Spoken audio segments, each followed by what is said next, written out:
Hello and welcome to the Prepare to Compete podcast, where we talk all things VA benefits, real estate, entrepreneurship, and more. Kenneth Davis, how you feeling today, my brother? Oh man, I'm wonderful. Great day. Had great Thanksgiving. So just blessed, man. Absolutely. We blessed here to serve the people, and we're trying to end the year right. You know, we have a lot going on with the VA, and there's a lot we want to talk about today, but first, we want to get into giving you guys the updates on what's going on. So I hear there's some different changes and some nuances with the claim process going on currently. Yeah. There's a lot of, let's say, not necessarily changes, right? Just a lot of, funnel issues, right? We always talk about, everyone's talking about how long does it take? When can I get my claim processed? How do I get my claim processed? Well, just to tell you, at the end of the day, listen, you're going to get your claim processed on a VA's timeline, but ultimately they're working hard. They're trying to process things and they're pushing things along based on some of the data and reports that we're receiving. Okay, great. Okay, so now, is there any type of potential things that happened to kind of led to this backlog? There's been a huge backlog on a few the last few months, right? And we really talk about, and we really pushed they actually pushed the PACT Act, right? That was signed into law around August 10th, 22, right? The Biden administration. So when they pushed that through, a lot of impact of claims been pushed through. So when they actually pushed the claims through, they were actually making sure that veterans were being served. But now it's starting to reflect in some of the data, right? They currently have a current claims pending at the moment, and that's just compensation claims that have been pushed through to the VA at about 1.1 million claims. Oh, wow. Yeah, about 1.1 million claims. And I want to tell you, that is a large amount of claims that's currently impacting, okay? And currently impacting the VA. It is just something that they're just going to have to continuously push through. So with that, that's the largest in the last decade since reporting it around 2012. And that's when the VA started reporting things, pushing things out, getting the data to the public. And once they started getting the data to the public, at that point, you open yourself a room for a little scrutiny. So with that, these are the things that we also want to make sure that we take into consideration when we are making sure that we submit our claims, right? As a veteran. So as a veteran, typically you want to submit claims such as a fully developed claim, right?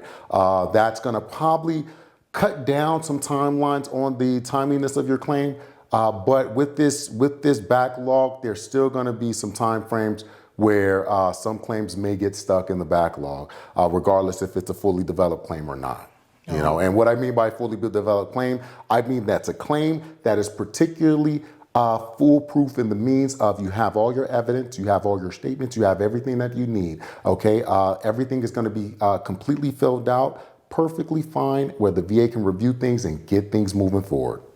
Yeah. Absolutely. Okay, so now, with the backlog in the process, how long is it going to take for veterans to kind of get a decision now? What's like the average time frame? Well, so the time frame has creeped up to about 146 days or so. Typically average, right? We talk about 120 days, somewhere around there. But with that, if you're pushing a fully developed claim, hopefully you'll be able to get that trimmed down a bit, hopefully about 90 days or so. But in regards to that, you also want to take in consideration of examinations, taking consideration the evidence that you're submitting, taking consideration of all the information that pretty much has your evidence for your claim. Okay, great. So now, all right, so we know it's going to take a little bit longer. And now you're talking about the examinations, right? And, I know when scheduling examinations, it can kind of vary a lot based on like location, where you are, different things of that nature. What should the veterans be on the lookout for as far as making sure they get the examination scheduled as soon as possible? Well, to be very frank with you, making sure all your documentation is fine-tuned, crossing the T's and dotting I's, right? You don't want the VA to have to come back to you. They don't need to come back to you asking for information, because a lot of the information is primarily going to be small things, right? Unless they're requesting medical information or medical evidence from your physician. If you have your DD-214, give the basic information, right? Service time, your obviously basic information, date of birth, branches, all that information. Make sure that is right, because you don't want to delay a claim based on personal information that you have, right? Also, making sure that certain things of your medical evidence, make sure your medical evidence is legible, small things of that nature, and making sure that your medical evidence are legible so the VA can be able to review it, okay? A lot of times I've seen on a constant basis medical evidence being submitted and pushed through, and unfortunately, when it's pushed through, it's not legible, okay? The picture is distorted, or the PDF is distorted, or the physician sent in bad info. So that type of stuff there. Absolutely. So now, I know I've seen other occasions and kind of heard from veterans where they may have put all the medical evidence in there and the VA just still requests something that was already submitted. You know, like, what's going on when those kind of errors occur? Well, everyone makes mistakes, right? Listen, I know the VA is a huge agency. Some of the greatest minds work for those organizations. But we must also take in consideration everyone makes mistakes. All right. With that being said, always making sure that you have a copy yourself. They also used to tell you in the military, make sure you make a copy of that. Make sure you make a copy of that. It's always related to your service medical records, your pay, your promotions, right? Your medals, and different things of that nature. Well, I will stretch to say the same thing. Make sure you make a copy of that. Okay, make sure you make a copy of that, because I'm going to tell you right now, it may take them a month to get to your case file just to review your medical evidence. But I will tell you right now, if you do not have a copy of that and they're requesting it, it's going to take 3 more months for them to be able to get it. Okay, make sure you make a copy of your case file. Absolutely. Okay, that works. So now, let's say I submitted everything, right? So I have all the medical evidence in there and they still ask me for something that I've already submitted. You know, like, how is that going on? You know, I've heard horror stories of veterans where it's like, well, they asked me for something that was already there and now I have to resubmit the same file. And I guess my question regarding that is they'll typically give you about 30 days to submit it. Mm-hmm. Now, so let's say if I go in there, obviously you want to be checking your va.gov account pretty regularly. And I go in there, I see it, and I just resubmit it, or I submit the document the next day. Are they going to wait the full 30 days to review it? Or how does that review process after they actually request something in there? Great question. Great question. So they're not necessarily going to wait the 30 days per se, right?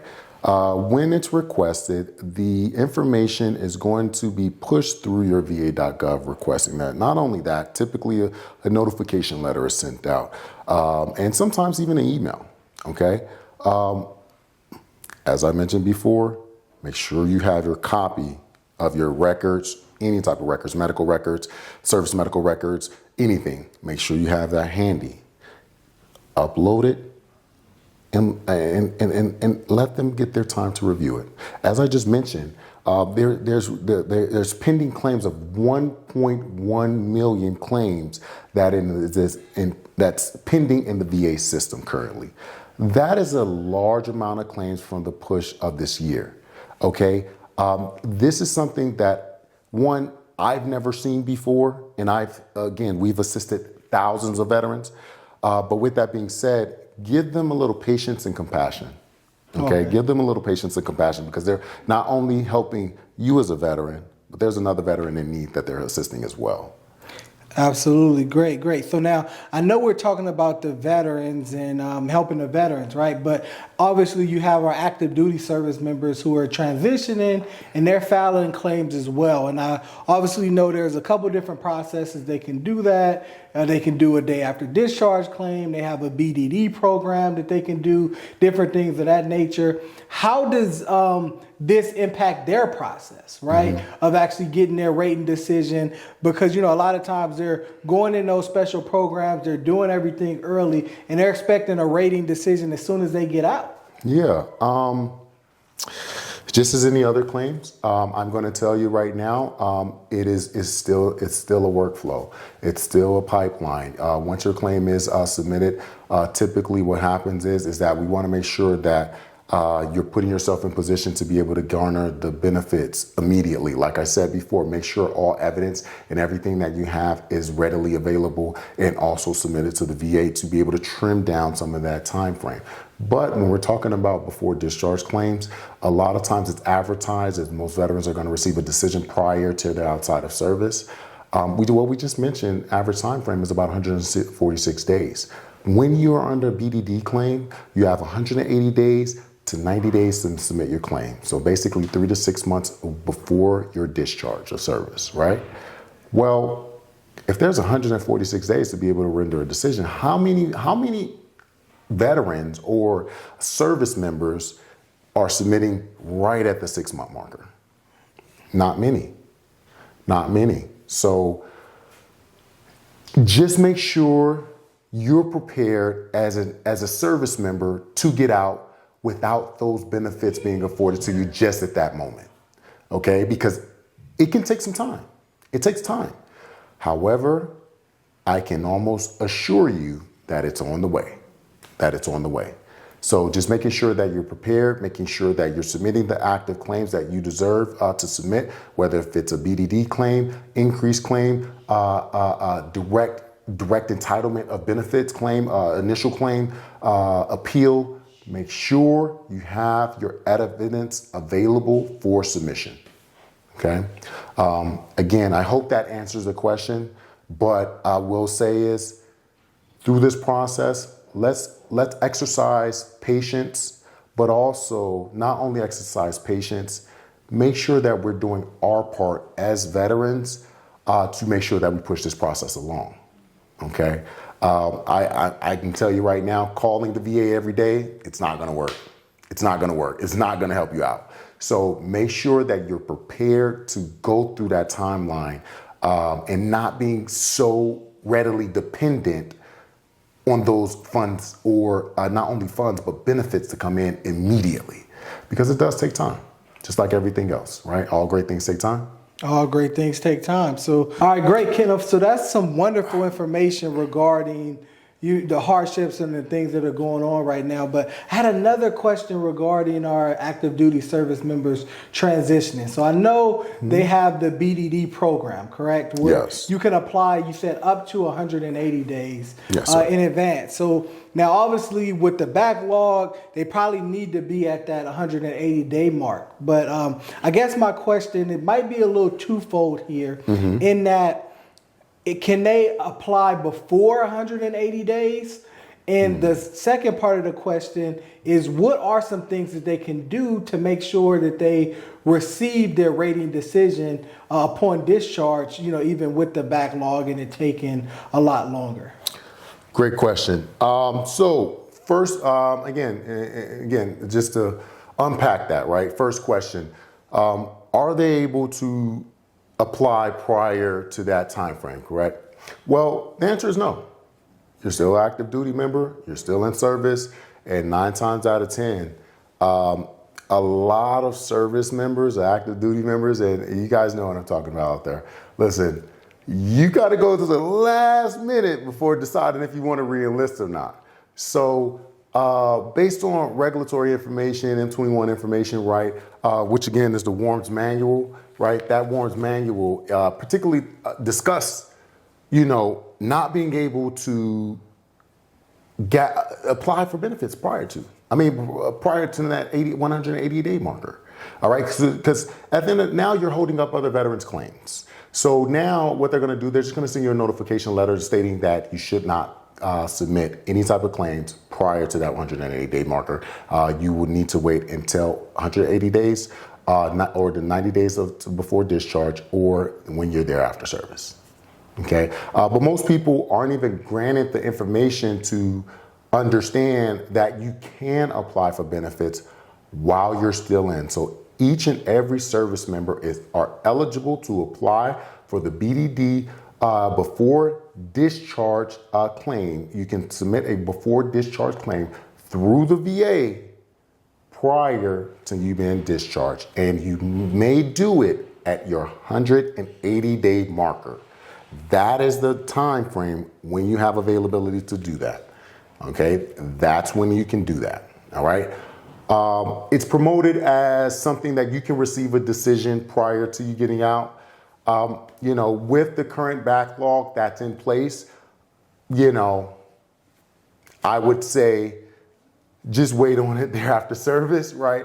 But typically, again, that is something that's afforded to veterans. Absolutely. Or active duty members, rather, sorry. Absolutely, absolutely. And then, as I alluded to a little bit earlier, you have that program, but then, of course, you also have the day after discharge claim, as I referred to it as, which is basically, you can elaborate a little bit more on the differences and the nuances, but basically, as soon as literally the day after you get out of service or up into a year, you can actually file your claim. You can actually get back pay up until that day after discharge. So can you talk to them a little bit about how that process works? Yes, sir. So, and you're hitting a lot of great impinging questions, right? So when we're talking about before discharge claims, there is no back pay that's going to be allotted with that. So if you submit it while you're in service, you're going to be able to be compensated the day after your discharge. That is when your pay will be effective, or compensation or benefits will be effective. There's other benefits that are effective prior to, but we're not going to go into that, as we're going to go obviously make sure that we provide you guys another educational video amongst that. But typically means your benefit's going to be active your day after discharge. Now, any claims that are presented thereafter discharge, well, that's an initial claim. That's your first initial claim of entitlement to your benefits. I will always tell any veterans, active duty members, or what have you, to make sure that you always submit your case file as soon as possible. As soon as possible. Just as being a veteran myself, you don't necessarily always have the luxury to do the proper things for yourself when transitioning out of service. So with that being said, I always want to make sure that veterans have the opportunity to submit your case files or your claims as soon as you can. Reason being, there is no reentry to military service. There is no reentry to military service to gather any type of documentation, any information, or anything that you may need. So please always make sure that you submit your case files and your claims as soon as possible. Absolutely. Okay. Definitely. Makes sense. So now with that, so active duty member transitions out of service. They submit a claim within that first year. It's going to be backlogged until that day after discharge for back pay purposes. Mm-hmm. Now, let's say they wait a year and a day, right? Now, what happens if it takes them a year and a day to file that claim?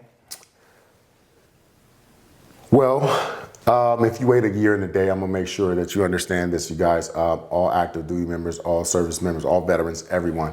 If you wait a year and a day, I'm going to tell you now, you may miss out on some valuable entitlements and benefits, whether if it's compensation, whether if it's healthcare, whether if it's education benefits or such. Do not wait. Do not wait. When you have the opportunity to go ahead and submit your claim to the Department of Veterans Affairs, please do it as soon as possible, because I'm going to tell you why. If you wait a year, thereafter service, a year and a day, well, you just missed on 365 days of back pay. You just missed on 365 days of entitlement benefits that you could have been receiving that is allotted to yourself and your family. So I want to emphasize the point to make sure that you try to submit your claim as soon as possible. And if you don't, that's no problem. We always can make sure that we rectify it because of rules, regulations, and updated directives that they provide us. We will always make sure that we have availability to service, okay, and educate. However, you don't want to put yourself in a aspect of disservice by not receiving your back pay. Absolutely. No, that's great information. I don't want to take us too far off of the emerging issues that we have, but I have one other follow-up question regarding that. So, and definitely, obviously, other active duty members may have this question, so I just want to make sure they're getting all the questions answered there, because they may have heard about the intent to file and different things of that nature. And now when you're active duty and we're talking about that 365 days, so do you have 365 days to actually submit your claim, or do you have 365 days to submit an intent to file your claim? Great question. So you have 365 days to submit your claim. Your day after discharge is considered, for regulatory purposes in the M21 manual, it's considered as an intent to file marker. Okay? So with that being said, make sure you understand your day after discharge of service is purposeful as an intent to file. But I will always preface you to still make sure you submit one, just in case. Again, there's many ways to do it, electronically, manually. Get it to the VA. Get it to the VA. Get your intent to file submitted no matter what. Even if you don't submit the claim. It happens all the time. Veterans are busy. Okay, again, veterans are busy. They have families, they have school, some are still in the reserves. There's so many different aspects of life that most people are busy. So with that being said, even if it's not submitted, just go in and go resubmit another. Just resubmit another. It will behoove you to do so, because even if you don't do it at that moment, 6 months from now, you may say, oh, I was working on something. Get back to it. Absolutely. No, definitely. So in thinking about that, we got a lot of extra gems out of Kenneth here on this segment. And we're about to get right back to our urgent issue with what's going on with the claim delay. So stay tuned while we get back into that. All right, welcome back to the Prepare to Compete podcast, and we're here talking about this breaking news going on in the world of VA claims. So Kenneth, kind of continue on what we're talking about and what our veterans and even our active duty service members filing a claim need to be aware of. Yeah, I mean, just circling back, just when we're talking about the claims files, ultimately, we always want to make sure that everyone is understand that the VA needs to process these things, right? Time needs to go by for things to be processed. But with that being said, I want you to also understand that currently, since the PACT Act, again, there was just a free flowing of case files running through. So that actually pushed up the amount of claims that are in the VA system currently. And when we're talking about that, it's about 1.1 million claims that are currently pending at this moment, right? So to say the least, I want to make sure that our veterans and everyone understands that make sure that you're having the consistency of your evidence and everything that you need to submit it to the VA, because it may take longer than you expect, okay? Typically, when we see churning times, it usually runs about 110 days, a fair time frame, and I've been doing this for a long time, right? I've been doing this for an extremely long time, but when we're talking about that, now it's spiked up all the way to 146 days, and that's just an average, right? That can be claims that are has 2 to 3 issues, right? 1 issue. So a lot of those numbers can be not necessarily manipulated, but a lot of those numbers can be adjusted, right? Depending on what needs to be reported. So with that being said, if you have a claim that has 50 issues, 30 issues, 20 issues, it's probably going to take a little bit of time, okay? But now just make sure that you have everything that you need and you're getting it to the VA as you need, okay? To be able to hopefully get a rendered decision much quicker than normal. Okay, so I always recommend making sure that all your evidence you're submitting a fully developed claim. And as I mentioned before, the fully developed claim, all evidence of record, all evidence of record. Okay, so with that being said as well, I did want to kind of touch on the backlog. Okay, the backlog these numbers are some of the highest numbers over the last decade. Okay, over the last decade. When we're talking about the amount of numbers, the amount of claims that are currently in queue, that again, since reporting in 2012, it's never been that high. Okay, but when we're talking about the backlog, and when we're talking about backlog, what that specifically means, that means claims that are within the VA's queue for more than 125 days. Any claim that is in the VA's queue more than 125 days, that is considered a backlog case. Now, when we're talking about backlog, there's currently about 313,000 claims pending in regards to backlog. So with that said, brief story, when I actually spent some time within the Department of Veterans Affairs, I worked in Washington, D.C. At the Department of Veterans Affairs, traveled around for many years, supporting veterans. I've been in support of veterans for many, many years in all aspects, but specifically in regards to claims itself. Well, at around about 2014, 2013, there was a huge push for a backlog reduction. And when we're talking about a backlog reduction, at that time frame, the backlog was considered to be 400,000. That was outrageous. That was just an egregious thing that was going on. And the VA at the time had a huge push on getting these numbers down. So we can only believe that with the current backlog being at 313,000 pending claims and 1.1 million claims that are in the queue, we can only foresee that backlog to continue to rise. And at that time, when I was actually rating, doing these, positioning ourselves to complete claims, being a rater, decision maker, making sure that these decisions are rendered accurately, right? Well, through that time frame, there was a huge stress and there was a huge push on just getting claims out. And this was something that was stressed because standards are very important for the VA. So when we're talking about the standards of a VA disability claim, each person typically regards the standards, whether if they're adjusted up or whether if they're adjusted down. And this is, again, a typical basis. However, when I'm telling you this, I'm telling you this because there may be decisions that may not be reviewed thoroughly. Okay, the decisions may not be reviewed as thorough as you would like.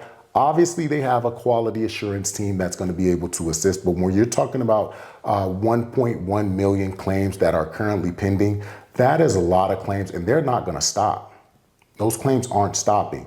So making sure that you have a fully developed claim with all the correct evidence that you need and all the statements and everything that's in your file very thorough, it's going to be beneficial because it may or may not decide on if you're going to receive benefits. Okay, so I say all that to say, make sure that you understand you do not get swept in the backlog by not submitting your correct evidence, submitting conditions that you possibly know or may not know are going to get service connected. Make sure you do your due diligence. Absolutely need to be very, very forthcoming with the information, making sure you're doing everything the right way. It's very important, you guys. deserve the benefits, you've earned them, you've had certain hardships and things that happen. So we want to make sure that you receive those benefits. So great information, Kenneth. And, I still have one other question for you. Again, things just kind of trigger in my mind. These are really great topics, and I definitely want our active duty members and veterans who are watching to get all the information and reach down in the comments, of course, if you have any other particular questions. But one that we may get from active duty members is that how is this impacting any medical discharge as far as is that kind of delaying rating decisions on those as well? Well, so specifically when we're talking about active duty members to be medically discharged, it typically does not, it shouldn't. I'm not going to say it is or it isn't, but it is the VA working with the DOD, and there's a lot of intertwining various components that could delay your process. But when we're talking about a medical discharge, typically that medical discharge, if it's associated with the Department of Veterans Affairs to be able to receive benefits, it shouldn't hold you up that much, just due to the fact it is being kind of walked through with someone called a Pueblo, right, who is particularly assisting you throughout that medical discharge process. So, but typically, again, when you're submitting your case file and you're being medically discharged, make sure that you have everything together, okay? I cannot stress enough, make copies, make copies, make copies, make copies, make copies.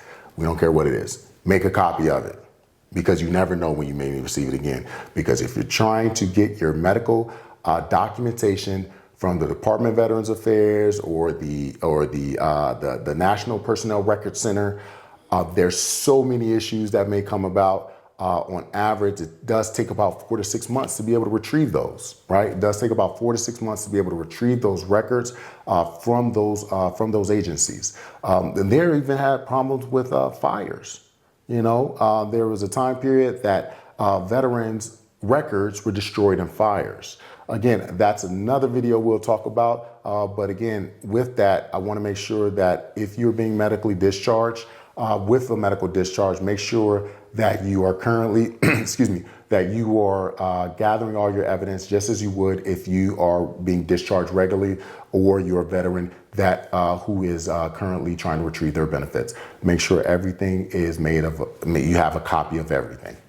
Absolutely. Definitely make copies. And it kind of triggers me with something else with regards to making copies, because I know now when you're discharged and you request your records, the VA, they're going to send you out a disk, right? They're going to send you out a disk. A lot of new computers and things aren't coming with disks anymore, right? Disk drives.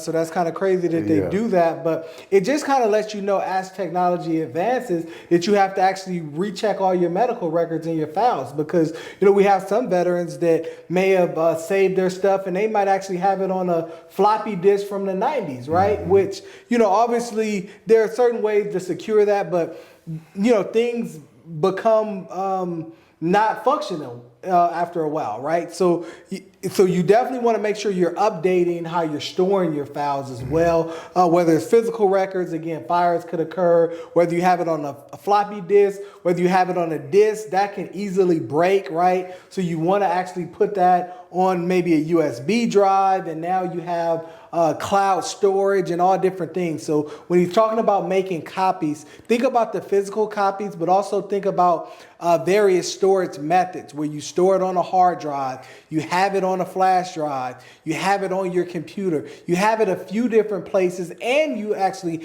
can have physical copies of this, because you never know what can happen to those records, and you never know when you actually need those. So make sure that as the technology is changing, you are having someone help you with it, or you're doing it yourself to make sure that you kind of stay updated with the times. No, 100%, totally. And when we're talking about a lot of these technological advances, just as we know, the federal government are always 2 steps behind, right? Just due to red tape, bureaucracy, and different things. And some of the technological advances they're not going to be able to utilize because at the end of the day, they need permission. All things need permission, right, to go through. So, but with that, I want you to understand that specifically, those records are your lifeline to your military service, just like your DD-214 is. Make sure you take care of that as you normally would with anything else that is very important to you. Because trying to retrieve them is a very difficult process. So make sure you take care of your records. Make sure you take care of your DD-214. Make sure you take care of all of your personnel files. Because trying to obtain that could be very difficult. And I really feel sorry for, not necessarily feel sorry, but I really want to stretch this point and emphasize this point really quickly to our service members who went through that transition, who has a physical copy of records, but has also transitioned to the system of Genesis and have electronic copies of records as well. They're not always syncing. They're not always syncing with one another. So your physical copies, you guys keep hold of those, but also make sure you download the copy of the electronic records as well, because they may not always tell the full story. And now, how are you going to tell the VA your story? Because a lot of times you have a very short window to tell your story. So make sure that you're able to analyze that and document that and put that out. Absolutely. Now, great point there. Great point.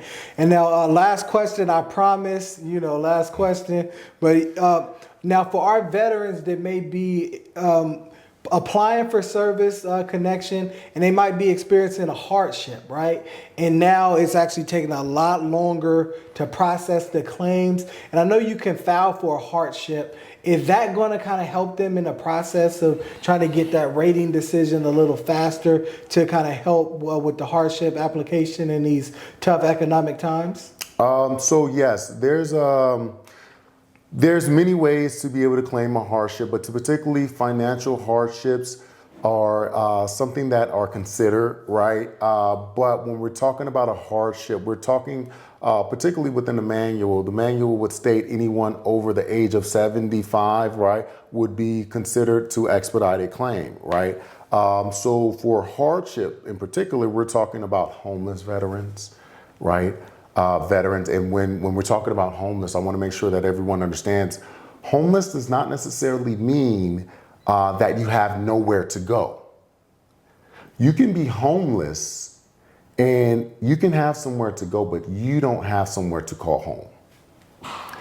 Okay, I'll repeat that. Homeless does not necessarily mean you don't have somewhere to go. Homeless necessarily means that you don't have a place to call home, you as the veteran. Okay, so with that being said, when we're talking about couch surfing, when we're talking about living out of a car or living out of a tent, these things happen. These things happen. So telling your financial hardship story could be a system to be able to expedite a case, right? But with that, there's very seldom ways to be able to get your case expedited at this time frame. But currently right now, specifically older age, terminal illness, right? Terminal illnesses, and also homeless in nature of being categorized as a homeless veteran. Okay. Financial hardships are a push that is taken consideration. However, it is not something that is